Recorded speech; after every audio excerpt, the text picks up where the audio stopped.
Listen, everybody needs a fairy godmother, just somebody to look out for them. Some people call me their fairy smoke mother, others their internet big sister, but you can call me Hannah, the host of Smoke Sash. So come hang out, let's light up and talk everything there is to life. The good, the bad, the ugly, the embarrassing. I've got a story for it all.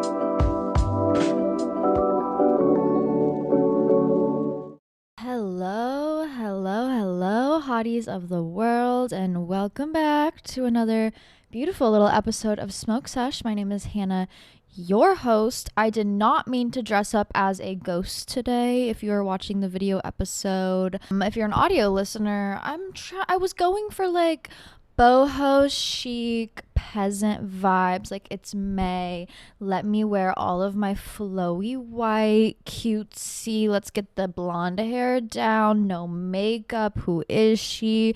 Yeah, unfortunately I am just giving ghost. I am way too pale for this, but we're here, we're happy, we're trying new things out. Can you blame a girl? And yeah, today's going to be just hopefully a fun little silly episode for everybody.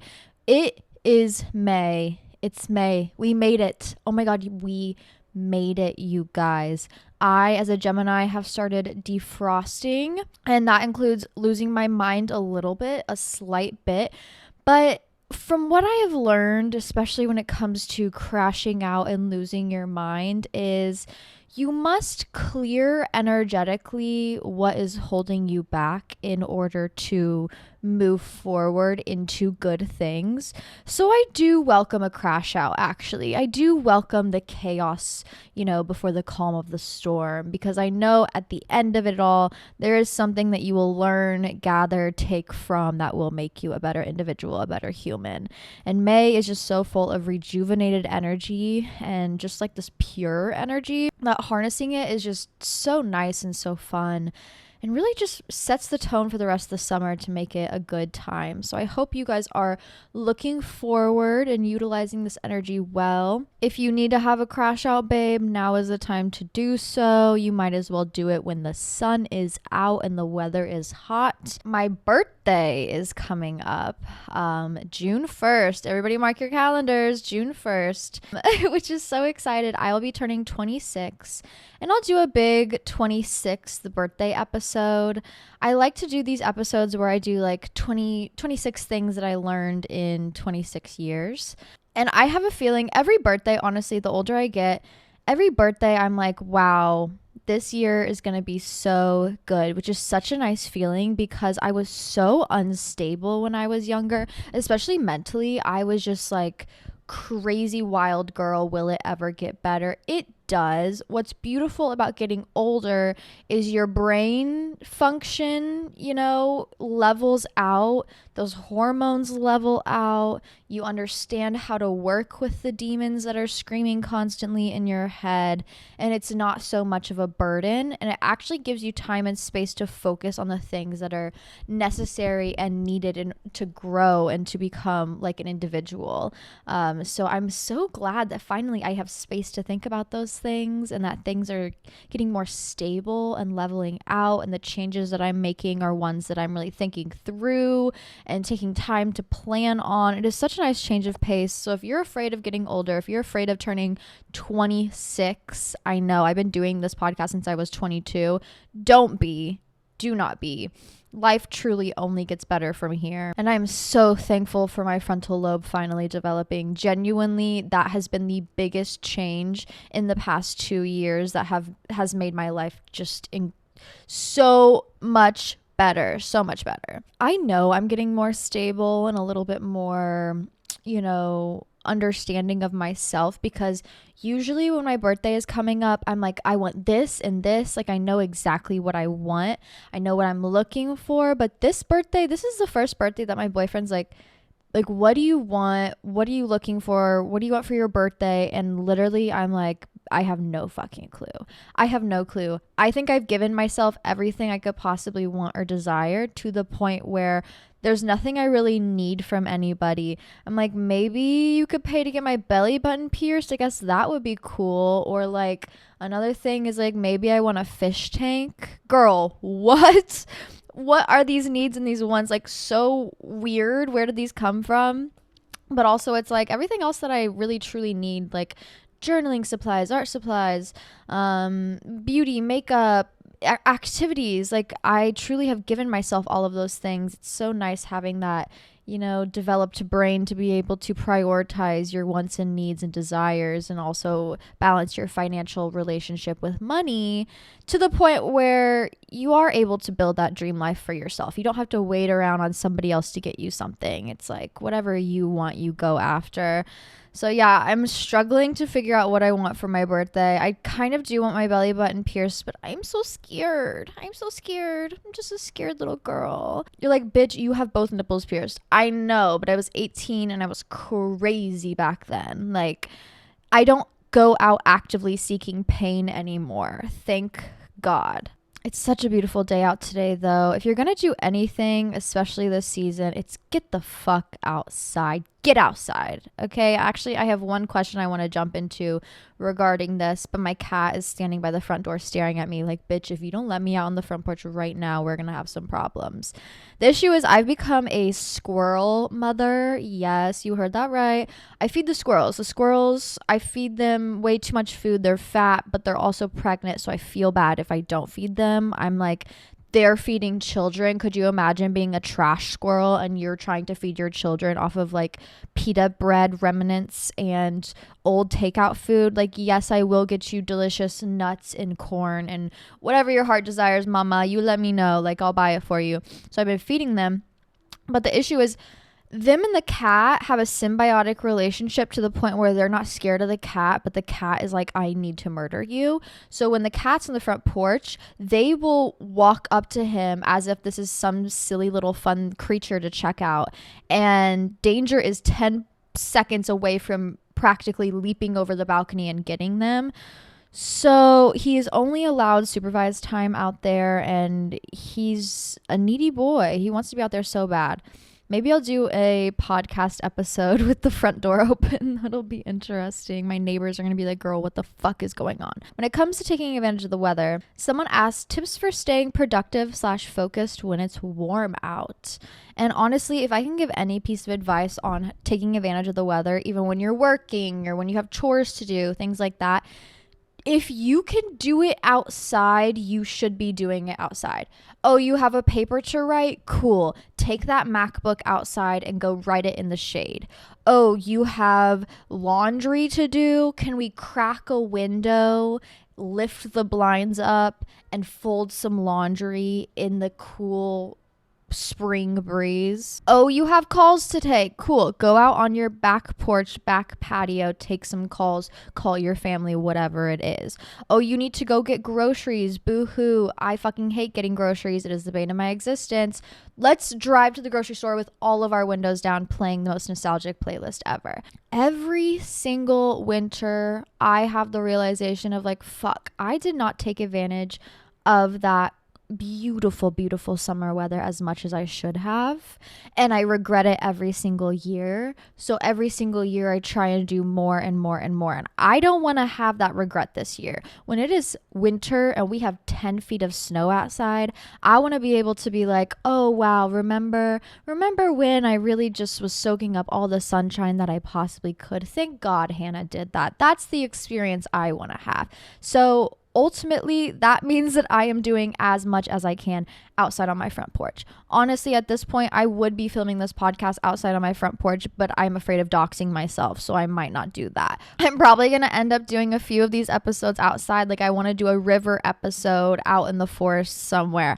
I want to, like, go sit on my front porch after filming this and edit it outside with my cat on the front porch, enjoying the sunshine. I'm going to go probably to the park as well and go on a walk if I have a spare 10-15 minutes. It doesn't have to be anything crazy, but we all have this habit of letting life slip by us and have excuses of, well, I just had to do this, or I didn't want to, or I was too lazy to look up off my phone. I was too lazy to get the fuck up off the couch. Girl, you are going to be 80 on your deathbed. Like, what the fuck was I doing? What the fuck was I doing? That spark of life, that spice of life that everybody is searching for so deeply in their TikTok and Instagram reels is out there.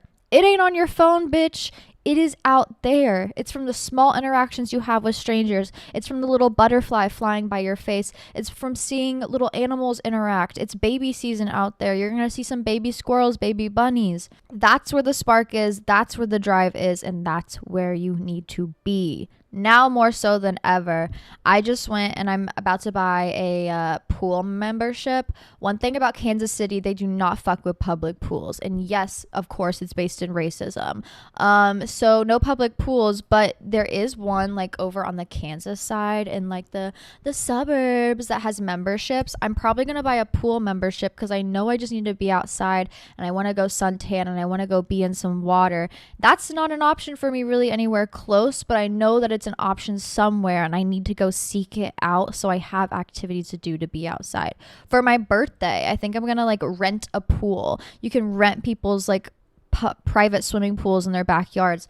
Like I'm gonna rent a pool and we're gonna just hang outside and enjoy the weather. Take advantage of it. If you have no joy or passion in life, it's probably because you haven't been outside enjoying it. And you're like, oh babe, I work in an office, I can't. Do you know how many office people I see? Office people, girl. Do you know how many like office workers I see take their lunch break and they're just out wandering around the parking lot just doing laps because they just need to get their steps in and need to get some sunshine on their face? There are options. There are always options. Are you going to be brave and choose to do them, or are you going to stay miserable? It really is that simple, truly. But yes, beautiful day. I went to my parents last night and we had our first barbecue of the summer, which was so exciting. I want a house so bad just so I can barbecue and like lay in the grass. I love having people over. I love cooking for people. I love being a host. And I feel like with my apartment, it's very difficult to do. So I really am searching and seeking that house out. But we're staying patient because I'm not going to settle for anything. I need it to be perfect. Okay, one thing about me, I won't settle until that shit's perfect, bitch. Especially now where I have the patience and understanding in myself. Ooh, not the time to fuck around with me. But yeah, we had our first barbecue of the night. It was so good. My dad's into like smoking meat. So we had smoked chicken, grilled corn, fresh salad from my mom's vegetable garden with spinach from this season. Baked potatoes, girl, real Midwestern shit, all right? We had a campfire going in the back. It was so nice. And yeah, it reminded me just how important like that those little things are. And if you need an instant dose of dopamine, you do not need to schedule that therapist appointment. Actually, I'm just kidding. You probably should. But you can also just go stand outside in the sunshine for like 5 minutes and it will do wonders. My morning routine actually, and it's so nice having a creature that depends on you, because my morning routine used to be very selfish and I found myself taking too long in my morning routine. Now it's like I'm awake, he's aware I'm awake, he's 2 inches away from my face, like, bitch, get the fuck up. The first thing we do is go outside on the front porch. He rolls around in the sunshine. I get a little bit of a dose of sunshine on my face, and then I go make his breakfast. I don't even make my coffee. I go make his breakfast, and then last thing I do is make my coffee. It is so nice to get some sunshine on my face, some fresh air first thing in the morning. Sure, check my phone for 2 seconds, but ultimately, first thing I'm really doing is going outside. It really sets the tone for the day and provides me with just like peace. You know, it's really nice when your morning, the first thing you do is just enjoy what God has given us, you know? But yeah, that's my rambling on the dopamine that I have felt these past few days with this beautiful weather. Thank God. Let's get into everything else you guys have on your mind, like sex, threesomes, virginity, road rage, cart addiction. The list goes on. Someone said, I'm so scared I'm pregnant. About to take a test soon. Pray for me. Praying for you, babe. Sending out no baby energy for you. I have been through so many pregnancy scares, and I don't think they are actual real pregnancy scares. Like, if we're being honest, I think I just have an anxiety condition and can convince myself of anything if I think hard enough about it. Anybody else like that? Like, yeah, I can make anything happen, including me thinking I'm pregnant. No fun at all. And in fact, actually, now that I think about it, maybe they were real, because The only time I really had pregnancy scares was when I was not on any birth control. And that's not anything that I recommend to anyone, quite frankly. You probably need to be on something if you're going to be doing anything. It is no fun feeling like, oh no, what if? That is the worst feeling ever. So always take more precaution than necessary. Right now, I'm having a little bit of troubles with my IUD. Not that I'm pregnant or nervous about that. Having these weird pains. Being a woman is just, wow.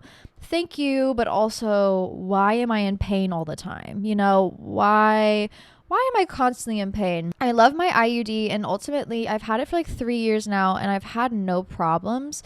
But I'm starting to have a little bit of pain, and I'm worried maybe it shifted out of place. That's one thing. You should always be checking your strings to make sure that they're in the right place.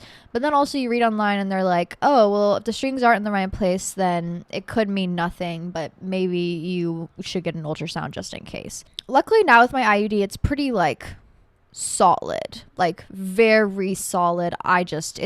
It's not going to happen. I have steel bars, gates, shooters in front of my cervix. Nothing is getting in there. And if it is getting in there, it ain't growing. That's for sure.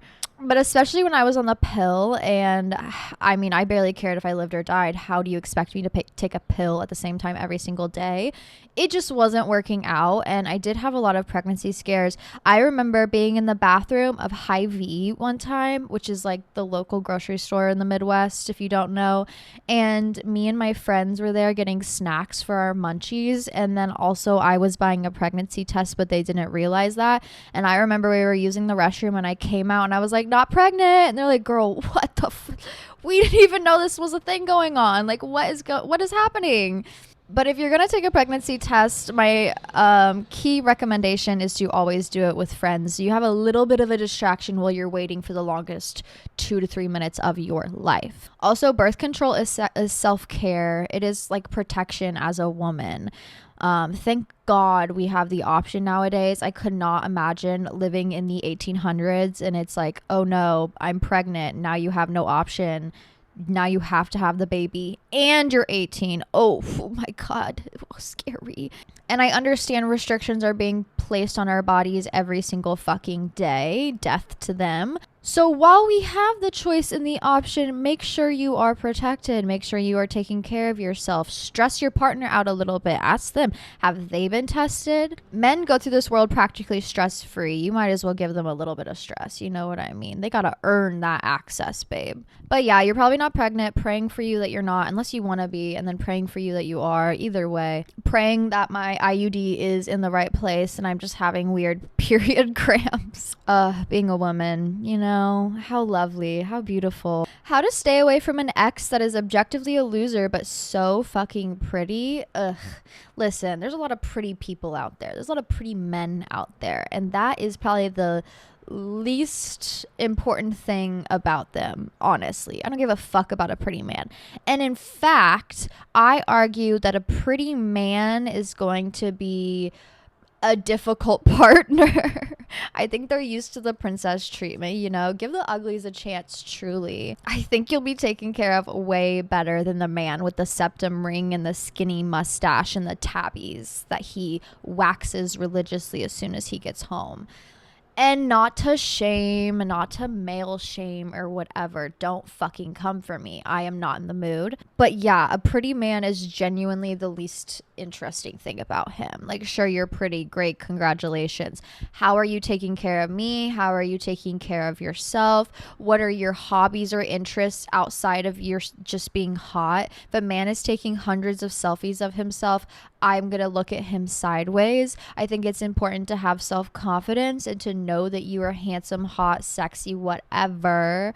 But that can't be the most interesting thing about you. And that goes for men and women. I mean, love a pretty woman. She can get away with a little bit more for sure, at least in my book. But maybe that's just because I like women more. But genuinely, who cares if he was hot? He did you wrong, dirty, put you down. And that makes him ugly.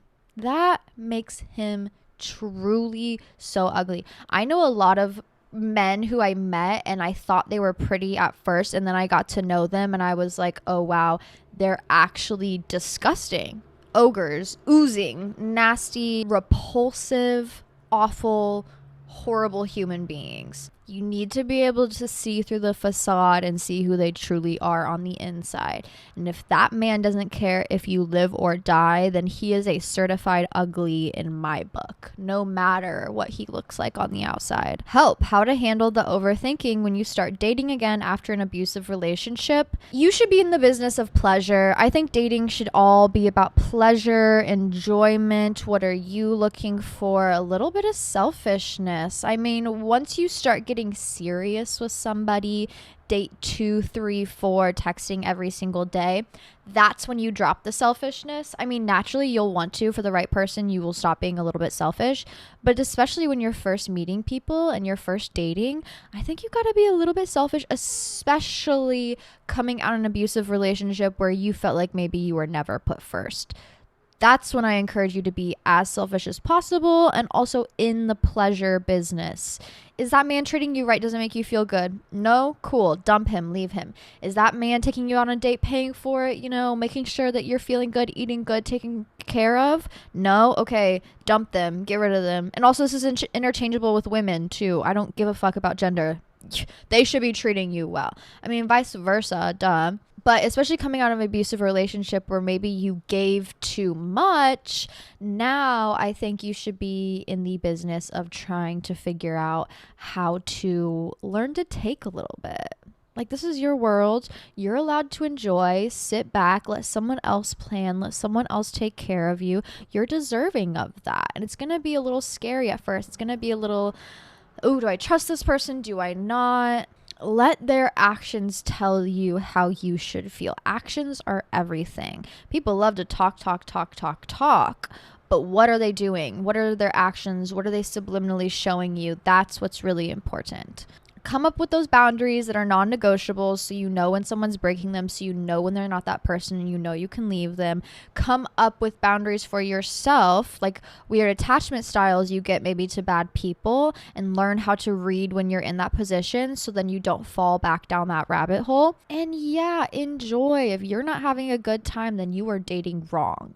In my opinion, if you're like, dating sucks, this sucks, everybody sucks, I'm not having a good time, I mean, valid, the people you're dating probably just suck, but also go out, have a good time, go enjoy yourself, go somewhere that you're gonna enjoy yourself, and I guarantee something will fall into place. Last summer before college advice, oh my god, have fun, girl, have fun. My last summer before college, let's see, was drunk and high 24/7, lost my virginity, and also kind of dated this man for a little bit. Was out all the time with my friends, either at the pool, at someone's house, in a car somewhere, down in the country, driving down those gravel dirt roads, smoking weed. Like, we were outside. If you think about it, that is your last summer to really enjoy the time with the people you are friends with in high school before you kind of lose that era of life. And I'm so glad that I really took full advantage of it because I had such a fun fucking time. Such a fun time, and it was really the perfect capstone of that whole high school experience that I had. I really lived to the fullest, enjoyed to the fullest, celebrated with the people I loved, had a good fucking time doing it. Be careful, don't get in trouble for college. But also, if there's a couple things on your bucket list that you're like, I want to get done for college, mine being my virginity, go for it. Make that your mission of the summer. Have a good time. Go out, party, go a little crazy, make some mistakes that no one's going to remember because you're all going to college in 2 months and you're going to make more mistakes there. And celebrate, okay? You deserve it. You just did like a hard fucking thing. High school, hard, difficult, a little bit grueling, a little bit mind-boggling, mind-numbing, but you made it through, you graduated. Now's the time to celebrate and party a little bit. Speaking of, I guess, someone said, I'm nervous to lose my virginity. What are some things that you wish someone had told sooner? I don't know. I feel like I heard a lot of things And the one thing that I was too focused on was the man when I lost my virginity. When you're losing your virginity, your sole focus should truly just be yourself. It really should. It really, really should. You should, if you're going to be selfish at any point in time, especially including sex, it should be when you're losing your virginity. Absolutely. My issue was, I mean, it was with the person that I wanted to do it with, but did I have a good time? Arguably no, and that's because I was way too fucking concerned with what he thought about me. Was I hot enough? Did he like me enough? Blah blah blah blah blah blah blah. Bitch, fuck him. How do you feel? Does he make you feel good? Does he make you feel loved, supported, understood? Do you think he's gonna dick you down well and also like make sure you have some aftercare afterwards? If the answer is no, then he does not deserve to, you know, be up in that puss for the first time ever. Okay. It's okay to be a little bit picky. I guarantee you will lose it eventually. It's not something that you're like, I need to get rid of. I have to get rid of it. Like, I can't be a virgin. People put way too much emphasis on virginity, especially when it comes to women. And I think that's weird. Why are we paying so much attention to women and how much sex they have? No one gives a fuck. Don't put that pressure on yourself either. If it happens naturally, it happens naturally. If the right person is just there and you want to go for it, go for it. But also, if you just find yourself in the position where you're surrounded by losers and you don't want to lose it to any of them, you do not have to. Arguably, you don't have to lose your virginity before college. There is no right time or place. The only right time or place is the one that you feel ultimately comfortable and supported in. That's what matters. I lost my virginity on top. I know. That should be illegal. He should have done jail time for that. Truly in my heart, I feel that way. But he got me so high out of my mind that I was just like, okay, sure, whatever. Also, first time I lost my virginity, we did not use condoms. Please, if you are young and having sex, you need to be using a condom. Please, oh my God, you girls, like, I'm begging you. Protection for yourself is number one. I don't give a fuck if the man's like, well, I can't feel as much. Bitch, your dick's inside me. Be happy. Be grateful, okay? It like pains my soul to think about young Hannah like that. I mean, it wasn't as traumatic as I'm making it out to be. I had a good time. It was all right. I don't think anybody ever has that, like, laying in a bed of rose petals, like he's combing my hair and eating my pussy and, you know, everything works out perfectly. Like, I don't think anybody really has that first virginity experience, because sex is weird and sex gets a little messy and gets a little awkward sometimes, and that is a very normal integral part of it. But I do think you should have a little bit of standards. Like, I wish I could go back and tell young Hannah, like, girl, no, it's okay.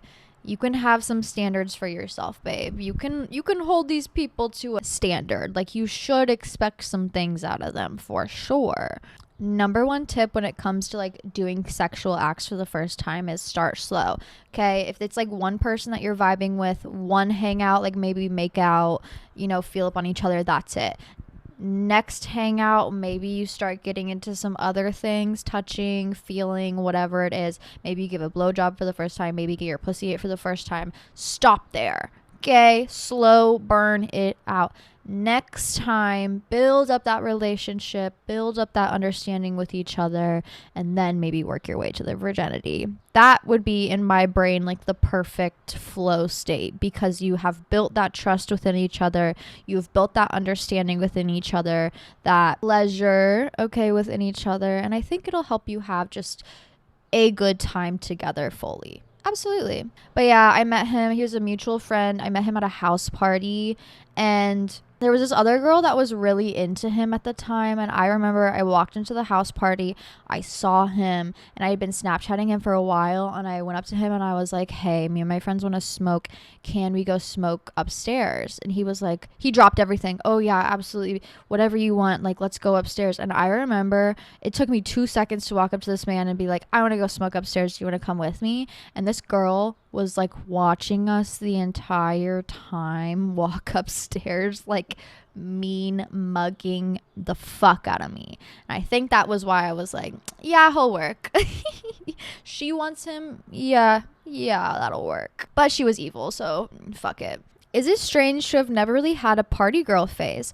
I kind of want to, but I'm not sure. No, I think that makes you mentally sane. I think the people who get stuck in this party girl phase for too long or go too crazy or whatever, I don't think that's normal. I think it's substance abuse. Like, I think it's just an excuse for me to abuse substances and forget that I'm like a living individual. So no, in fact, I think it makes you completely sane and normal, and congratulations for that. Now, I mean, if you want to have a party girl phase, I highly recommend doing so if you feel like it's something that you naturally want to do, and don't get into substances. I mean, drinking here and there, late nights here and there, maybe smoking a little weed with your friends, that's like the perfect formula. I'm actually doing a party girl day, we'll call it that, on Friday. My friend, it's kind of like a birthday celebration / she's starting up, like, what is it? I don't know, school, really hard medical school. And so we're kind of doing one last big hurrah of the summer before she's got to lock the fuck in. And she is renting a party bus, and we're making Borgs, and we will be drinking on the party bus, and they're dropping us off at the Royals game and then picking us back up and then taking us out to karaoke. Yeah. Back in the day, I'd be like, I need every drug known to man. I need to drink as much as possible. My Borg needs to be completely filled with like Everclear. Like, I would just be a mess. And now that I'm older, I've realized like you can have your party girl day, party girl weekend, and not have to kill yourself. Like, you can do it and not feel like a complete mess, like horrible, awful shit. I don't remember anything the next day. Like, you can find balance. I remember telling my dad I'm doing this, and he was like, well, you know, you can balance it if you want. You don't have to drink that much. And I was like, oh yeah, you're right. You're so right. So there's ways that you can still go out and have a good time and, you know, have that party girl phase without having to get completely obliterated or make decisions that you don't remember having. And it's all about pacing yourself. Like, everybody's gonna make their Borg with so much alcohol in it. I think I'm gonna put just a little bit, and then be aware of how much I'm like drinking at the baseball game. Try and get as much food into me as possible. If you are going drinking in the day or night, eat something, a good meal, a big meal. Yes, a meal at least 1 to 2 hours before.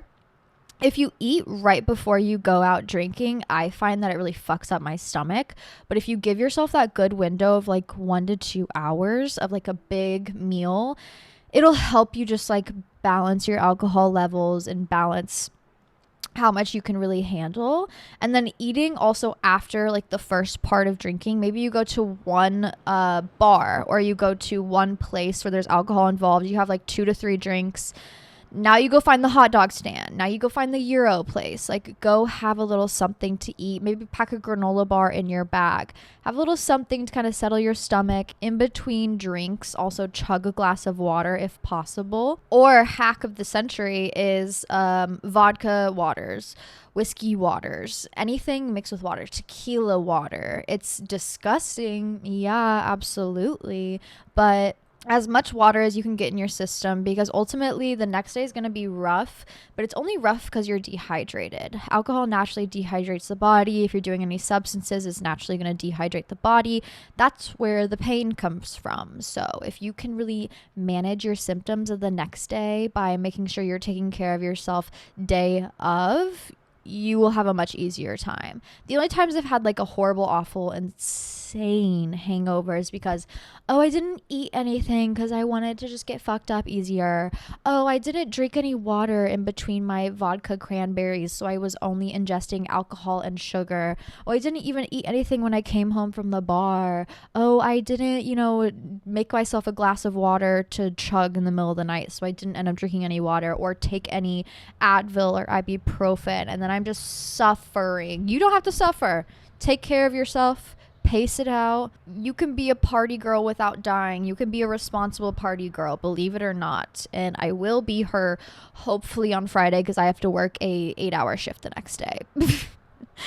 Also, when it comes to hangovers, I would rather show up for my shift so hungover than just be home all day miserable. I would rather go work an 8-hour shift after partying for 12 hours a day before than sit at home and be miserable and just hate my life. Because at least it's a distraction. At least you're miserable there at work and everybody else around you is also miserable because they're just there at work in general. And the time will fly by, especially if you're a server, because you're probably going to get really fucking busy. All of a sudden it's 10 p.m. You forgot you have a headache because you can't think about anything else other than the tables you're serving and the work you're doing. And then it's time to go to bed. And then by the next day, you're all good.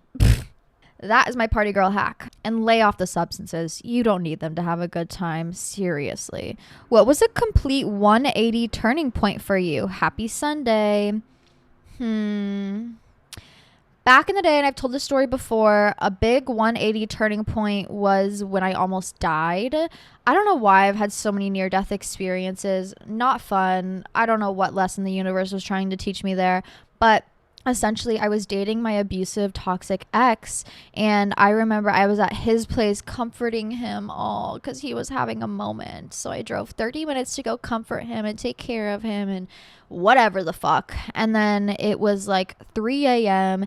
And I remember the next day, I was in art school at the time. And I was like, well, I have 8 a.m. classes and all this stuff. And I have assignments due. It's the end of the semester. It was like towards the spring semester. I was like, I need to get the fuck home. Like, would love to stay over here, babe, but I gotta go. He's like, okay, fine, but are you sure? Blah, blah, blah. Guilt trip. I was like, I gotta go home. So I'm driving home and it's like 3 a.m. I remember I'm listening to Melanie Martinez. Girl, what the fuck? Anyways, I was in my little emo era, and the thing about living in the Midwest is we have these ginormous highways, like really ginormous highways that kind of cut through each other and twist and turn. And on this particular strip of the highway, it was around a hill, like a massive hill, and it was this really sharp, almost 90-degree turn on this massive hill that you're also going 80 miles an hour. Well, I did not know that there was an accident that had occurred there. The accident being the highway above, they took too sharp of a turn, and it was a giant trailer full of about 100 Angus beef cows. Now, if you've never seen a cow in real life, those motherfuckers are bigger than your car, bigger than a minivan, massive, especially the Angus beef cows. And they're also completely black, like pitch black. So it's 3 a.m. I'm driving home. I didn't realize it was raining cows, and a dumbass fucking police officer had parked in the middle of the highway with their lights off around the other side of the hill, so you could not see them at all. And I came flying around this hill, not even flying, going the speed limit, hit the back of this police car. I didn't even see it coming. I was just driving, and then all of a sudden I'm being unbuckled from my seatbelt and pulled out of this car by a police officer and forced to stand up. And he looked me in the eyes and he goes, "Oh my God, you should be dead right now." Huh? Excuse me, where am I? Who are you? What is going on? What the fuck is happening? And then, yeah, there was like cowboys everywhere. There was cows everywhere. Police officer did not give a fuck about me. I don't know why I did not get in the ambulance. I think I was just scared that the bill was going to be so high. Yes, welcome to America. Yup, complete and utter disaster. And in that moment, I remember the only person I could call was my dad. I called him, and shout out to my dad. If he hears his phone go off in the middle of the night, he will always answer it. So he answered it, and he's like, "Are you okay?" And I was like, "Yes." I told the story. He's like, "All right, well, do you need a ride or you got something figured out?" I was like, "You know what? I'll call my boyfriend at the time. I'm sure he will be a lovely individual who will come help me after I almost died in a car accident, right?" Well, I called him, and he's like, frustrated. "Oh, I have to come get you, blah, blah, blah." It got to the point where the police officer was like, "I'll just take you back to the police station and we can wait there until someone can finally get you." And it took hours. After that, after me almost dying and realizing, wow, I have no one around me. I mean, of course, my dad, love him. My parents would have helped me in a heartbeat, but I wasn't going to stress them out. I was like, wow, truly, the people that I'm choosing to have around me do not give a fuck about me, do not care about me. I am also making decisions that I don't care about myself. At the time, I was really addicted to Molly. I was partying too much. I mean, I was taking my schoolwork serious, but I realized at that point in time, like, wow, I am not on a path that I want to be on.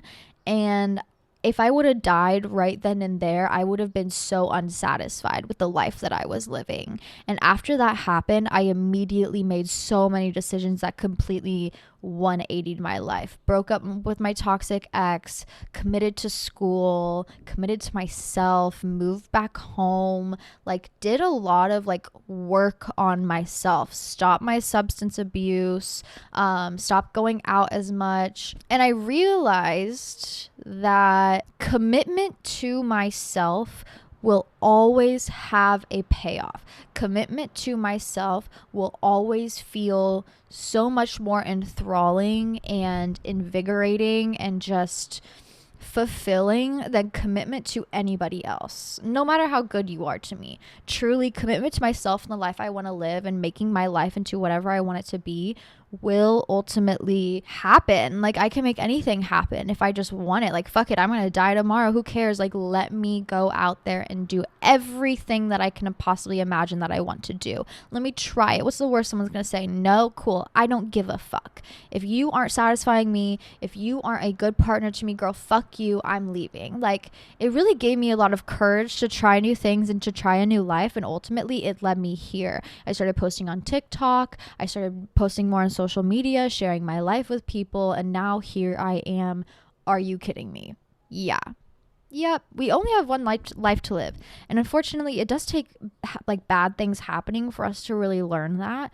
But once I realized, like, wow, this can be taken away from us in any second. You have no idea when it's coming.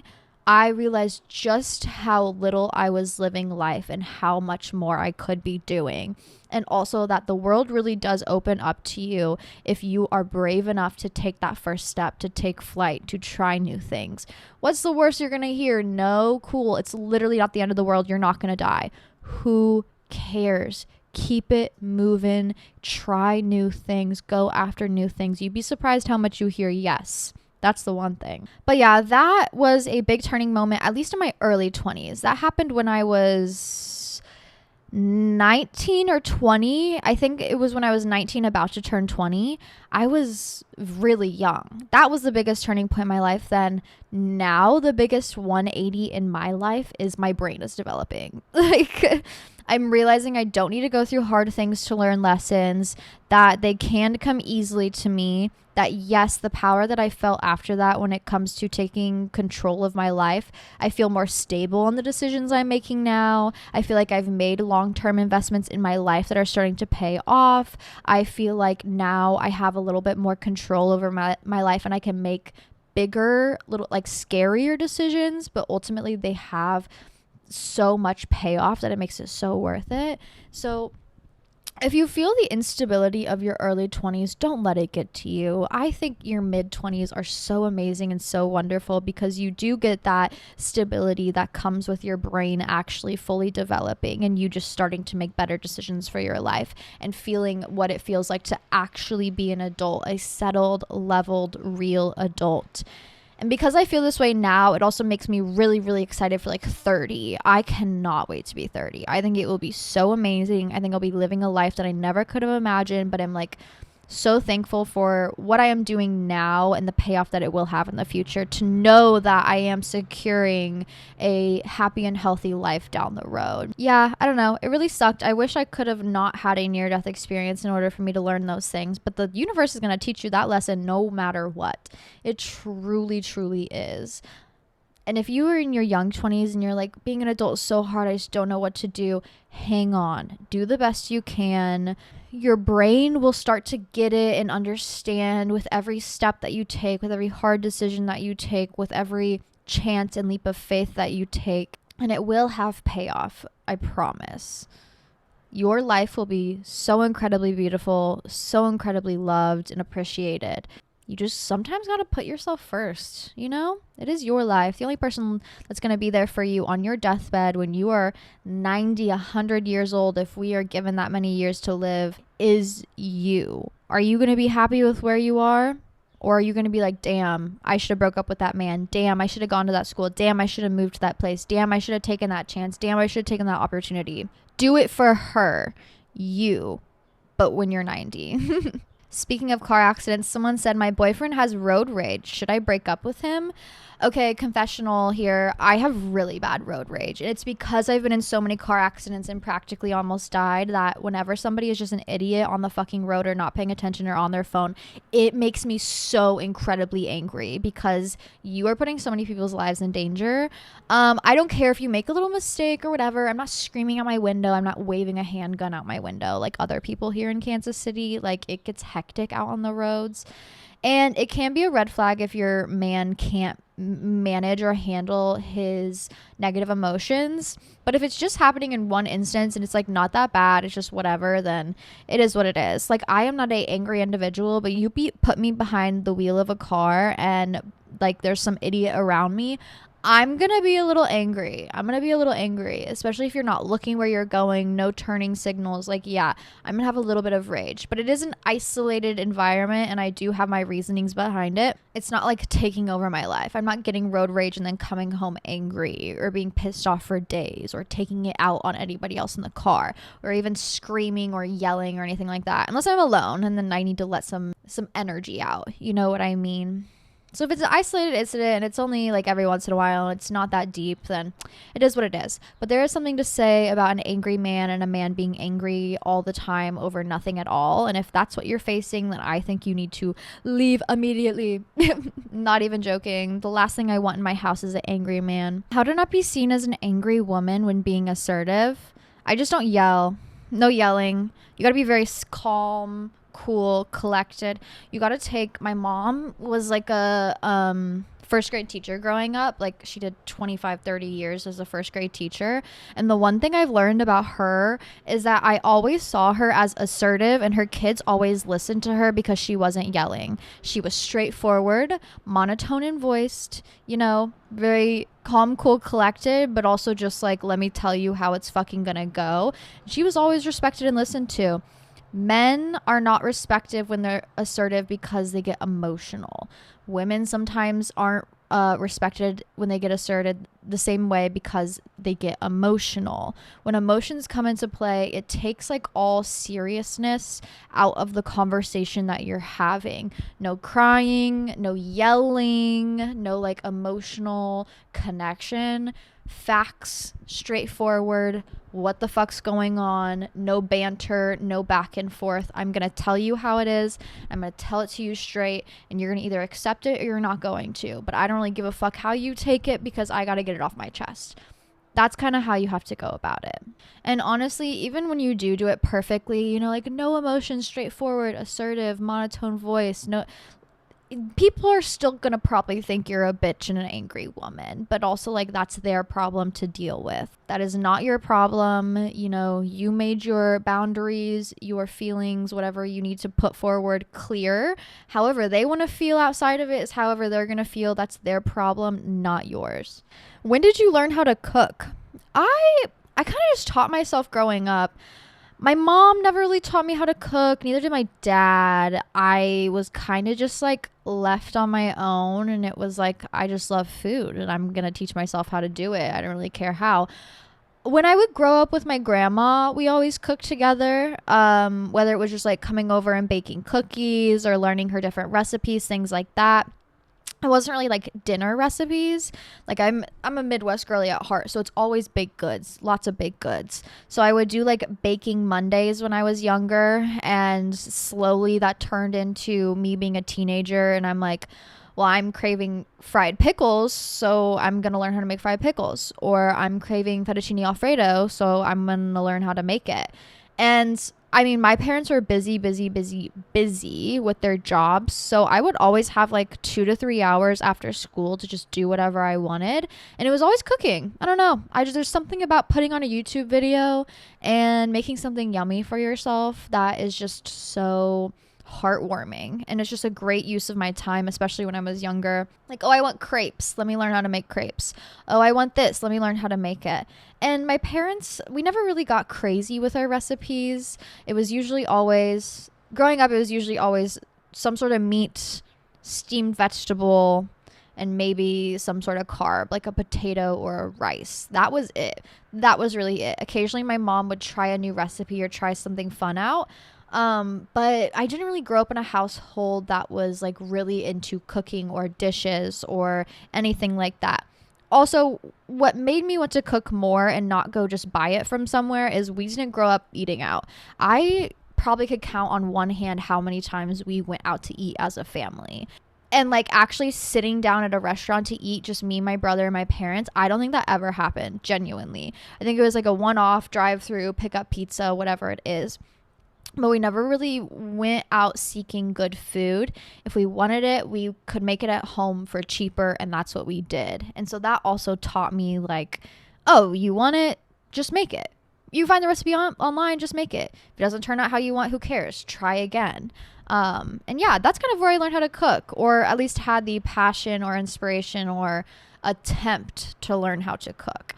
Anybody can do it. You can do it. If I can do it, you can definitely do it. Trust. You're going to fail a couple times, but hopefully at the end of your trials and tribulations, what's beautiful about going through it or trying to cook is you usually have something really yummy at the end of it all, which makes it so worth it, especially all the dishes. Ugh, that's the worst thing about cooking is dishes. If I was rich and famous, you know how people buy or get like chefs to cook them meals? I don't think I would do that. If I was rich and famous, I would cook all of my own meals, but I would hire somebody to be my dishwasher. And best believe I would pay them better than any other dishwasher out here, because one thing about a dishwasher, they are not getting paid well and they deserve as much money as possible. Like, they be hustling, period. But yeah, I think if I was rich and famous, fuck a chef. I can cook for myself, and I can cook better than anybody I know. I want a professional dishwasher. Addicted to carts, really struggling to quit. Yeah, that's the one thing about, I do kind of feel bad for the younger generations now, especially growing up with so much screen time and then also the cartdemic. You know, when I was younger, it was like, all right, I'm smoking flower, which means I can't do it in the house because my parents are going to know. I can't do it anywhere near the house because my parents are going to know. I need to like go somewhere else. And it really mitigated how much weed I truly was smoking, because there was only minimal times I was able to leave the house, go smoke weed, be out long enough that I don't smell like it anymore, and then come home. It really kept like how much I was smoking down. If I had a cart in high school, I would have been a burnout, more so than I was. I would have been so bad. And I do feel bad for the, generations now, because you're kind of set up for failure in that sort of way. If you're young, especially like when I was in high school or college, you should not be smoking carts. I think carts are not there to help you. Like, you're like, oh, it's easy, it's simple, I can do it in the dorm room. That's kind of the bad thing about them, because instead of just like, oh, what you would do with flour, which is like maybe one little joint or one little bowl at the end of the night, you are smoking probably a cart a week, because you can do it in the hallways, you can do it in the restroom stalls, you can do it in your dorm room or wherever you are in your bedroom, and no one knows, which is like kind of fucked up and not good. When things are very easy for you, you need to be able to understand that sometimes that doesn't always mean better. Does that make sense?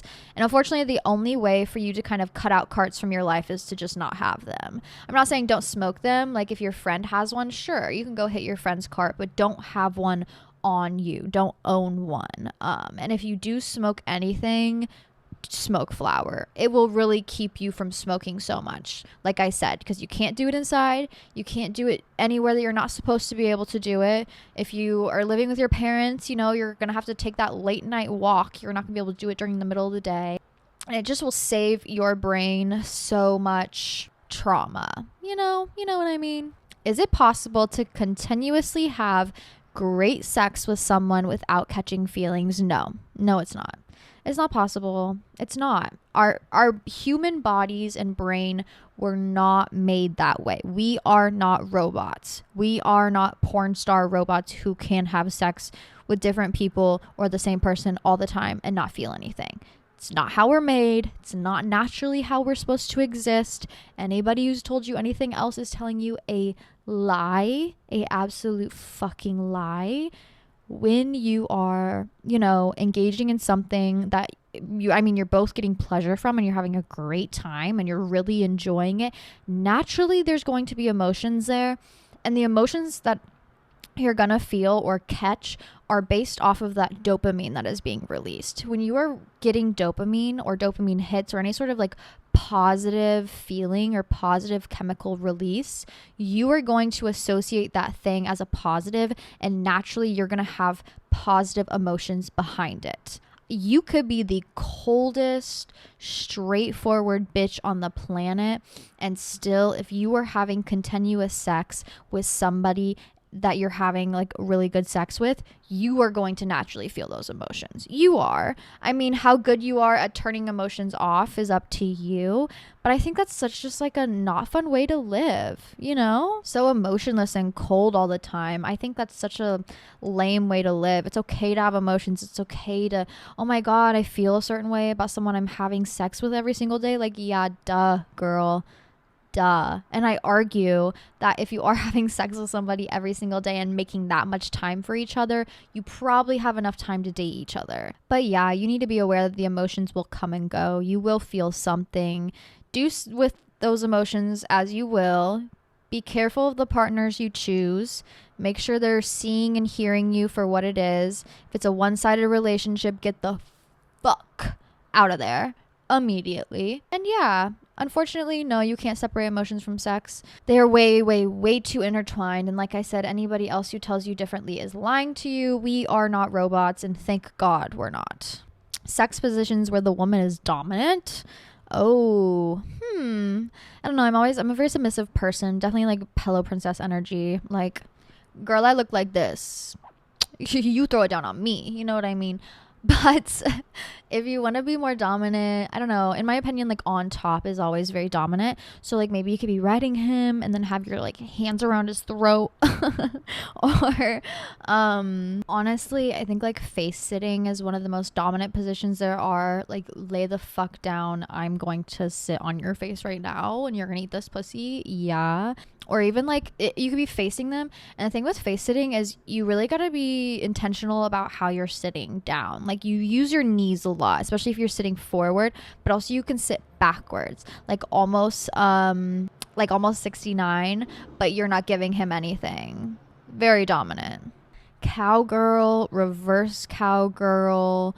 Something that's like actually crazy that I think you could do is that's like very, very dominating is, okay, so you're on top, right? Facing each other. He is laying back, and then if he pulls his knees back, almost like you would be if you were doing missionary, you can kind of like be on top riding him while he has his legs back.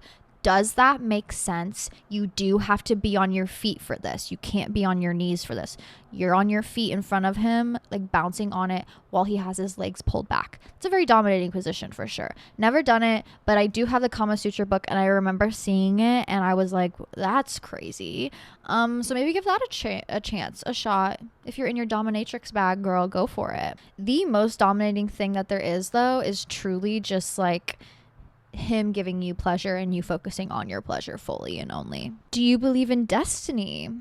I do believe in destiny, but I don't think destiny is something that you're going to find at 16. I don't think it's something you're going to find at 25. I don't think you really realize like what your destiny was until you're on your deathbed. That's the thing. There's a lot of like mysteries to life that I've come to realize that just like I won't know until I'm at the very end looking back. And that brings me so much peace because there's nothing you can figure out. There's no like right path that you have to choose, or like you don't have to be aware of your destiny, it will naturally find you. If you believe that what is meant for you will find you, that you will get onto the right path eventually, all you got to do is make as many positive decisions for yourself as you can, and ultimately you will find yourself there. But I don't think you are going to be able to sit in front of destiny and understand what you're looking at. I don't think you will be able to realize what your destiny was until, you're, like I said, 80, 90 years old, and you're like, wow, that was really what I was supposed to be doing in life.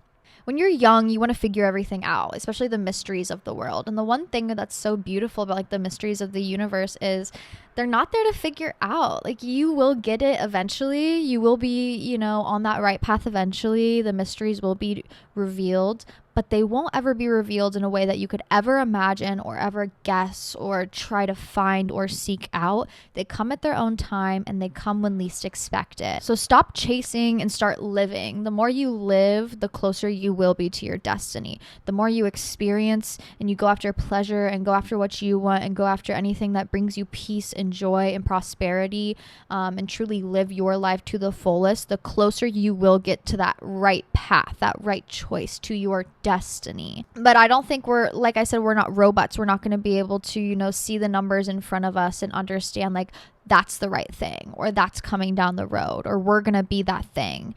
It just isn't how life works. Life is one beautiful mystery, but it's not one that we're supposed to figure out. At the end of it, it'll be revealed to us, but the best way to get there is to just live, experience, try new things, listen to our gut, listen to our intuition. That will correctly put us on the path that's meant for us.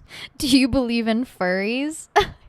I mean, yeah, I believe in furries. Yeah, if you were like a longtime listener, I fuck with the furries. I fuck with the furries. Shout out to my furries. I don't know if there's any furries listening, but giving you your props. I think anybody who can put on like a 300-pound suit that they got custom made or even handmade themselves and are truly living their life however they want to and fully, understanding their identity and how they want to express themselves and are brave enough to do so. Like, kudos, mama. That is impressive. That's amazing. And I love you and support you always. Truly. 1000%. 10 toes down. Do not come for my furries. I fuck with them truly. Like any sort of subculture, there's gonna be the weirdos, but ultimately with furries, I find them very endearing and kind of trustworthy in that sort of sense. They go through a lot in order to express themselves, and I think that's very brave and wonderful of them. Also, a furry saved my life one time, and after that I owe my entire life to you guys. If you haven't heard the story before, back in my party girl era where I didn't care if I lived or died until I randomly did care, I went to a nightclub alone right after my breakup, directly after my breakup, to the point where I had to turn my location off because I knew he'd get mad, even though we weren't together, but I knew he'd get mad if I was there. So I went to the club and of course, get a random drink from a guy at the bar. Don't do that. But get a random drink from the guy at the bar. He won't stop following me around. Constantly following me around. Very predatory, very much so. I don't want to be around you, but you're following me around because you think I owe you something. So, of course, where do I go? Girls' bathroom. That's the first place, obviously, you go if you ever feel scared. Girls' bathroom. And I remember sitting in this stall, and I was like, this man is right outside the bathroom. Like, I don't know how I'm going to get out there without him snatching me and stealing me away. So I walk out of the restroom, I'm going to wash my hands, and I look over, and there's a girly with tails and ears and mittens on, and I was like, I trust you. You're the only other person in here. I fuck with you. I fuck with your vibe. Hey girl, like there's some weird guy outside. I just don't know what to do. Is like there any way you can help me? And she was like, I got you. Snatched my hand, pulled me out of that bathroom as fast as possible, pulled me right past that man. He's like trailing behind. He gets lost in the crowd. She pulls me through the crowd, pulls me up the stairs straight into her VIP section, and is like, you sit here, girl. You just sit back, enjoy. We got bottle service. If there's anything you need, just order it from the bottle girl. Whatever you're looking for, just don't leave. Just stay here. Like, don't go down there. I don't want him snatching you or anything like that. Just hang out with us. And it was her and a bunch of her like little rave friends, like furry friends who just like bought a section in this rave club and were kicking it. Like, so funny, so fun. And back in the day, I was an Irish goodbyer where it was like, I'm tired, I'm going home, and just like immediately dipping. And so I hung out there for a little bit and enjoyed, but of course I immediately dipped. And somehow she had found my Instagram and had DM'd me at like 3 a.m. and was like, thinking of you, girl, like just want to make sure you got home safe. Oh my God, a man would never, ever, ever, ever. Ever since then, I stand 10 paws down for my furries, okay? Like, they ride or die, especially if you like need help or, you know, need support. I feel like especially coming from a community where maybe you're not given that support or given that trust or given that appreciation, that you want to give it to other people when they also don't have it. And that is just so admirable. And yeah, I do stand with my furries. Someone said at some point protecting my peace has become excuses to not do things. Yeah, it does get to that point. I feel like it's very circular. And you got to find your balance somewhere where it's like half the time you're taking risks, half the time you're, you know, listening to your gut and maybe not going out that night. You're listening to your gut and not doing that random thing that you just don't need to be doing. And it can be very circular where it's like you're doing too much. Oh my God, I need to stay inside. Now I'm inside to the point where I just don't want to leave the house. Now I need to just be outside. Now I'm outside, inside. And it just keeps going. You gotta have balance, okay?